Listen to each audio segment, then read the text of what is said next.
We got to talk a little Dubs, and it's time for the morning mix. Hopefully, the Warriors are warming up, please, like our sunshine and weather is. And we got a couple of special guests joining us this morning. They talk all things Golden State Warriors on their popular Light Years podcast. Sam Esfandiari and Andy Liu, thank you for hanging out. Thanks for having us. Thank you. Yeah, I'm a big fan of the podcast, so I was super excited when I was like, hey guys, come chat Warriors with us. And Jocelyn and I are just obsessed with what's going on. So we're going to get to this playoff series with the Kings and Dubs in just a second. But in the news, we got to talk a little bit about what's happening with this whole Draymond suspension.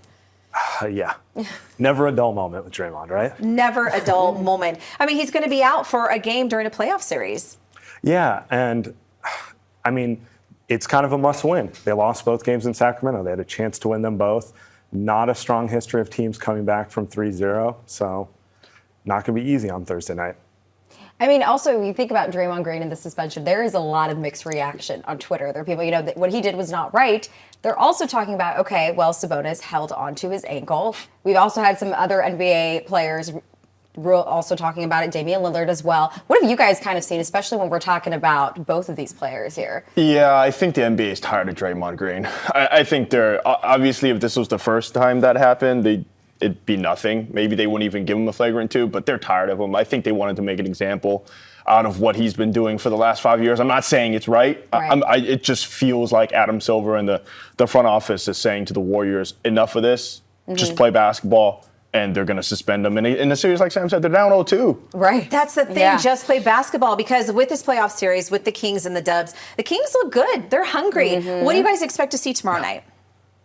Desperation from the Warriors. I expect Steph, Clay to shoot better than they have in the first 2 games. Not that they've shot poorly, but get home, better crowd, that sort of things. And then I'm just curious to see who from the bench contributes, because that's been the biggest thing missing in the first 2 games. Is the starters have played fine. No one else has really contributed in any capacity. Well, they're not going to have Draymond to do that, which is kind of a bummer, too, to help with that defense. All right, well, we got to talk about this, because in the Morning Mix, we do a little fun. We have a little chat about some fun stories. The Athletic did an anonymous player poll, and Jocelyn, you actually saw this when ESPN shared it. They asked players a variety of questions. Here are some of the highlights. All right, who talks the most trash on the court? What do you think?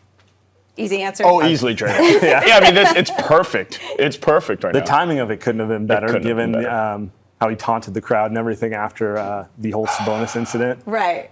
We forgot to mention, that's probably why he was suspended, too. The way he was acting like he was in the WWE after. With Adam Silver in the crowd. Watching it all go down. Yeah, and that's funny to hear that that's from the players' perspective, too. So they all agree that Draymond talks the most trash. All right, let's talk more accolades. There are players that don't always live up to the hype, but some of them do. So who is the most overrated player? Players thought Trae Young. That's a fascinating one, because that's someone that I think probably isn't on the team. In a couple of years, they'll probably look to trade him for a guy that was kind of seen as the next quote-unquote Steph Curry coming in the league. That's rough. All right, what about the most underrated player, Drew Holiday? You know, it's interesting, because that's always the player the Warriors rave about more than anyone. Anytime they play, Steph says he guards him better than them, and that just seems to be a consistent theme. Turns out defense tends to be underrated. Yeah, well, they could use a little defense on the Warriors, for sure. Hoping that is going to happen. And yeah, I just think, I know Jocelyn and I talk about this all the time. We get so stressed out. I know. I think yesterday we were talking about, okay, down 2-0, we're fine. We're coming back home. Obviously, with the news with Draymond Green, that changes things a bit. What do you guys think needs to happen for them to get that win? You talked about the bench. Who has to step up here? Probably Jonathan Kuminga. Okay. They don't really have a natural replacement or backup for Draymond. He's probably the closest they have. Hyper-athletic wing, had a very positive second year.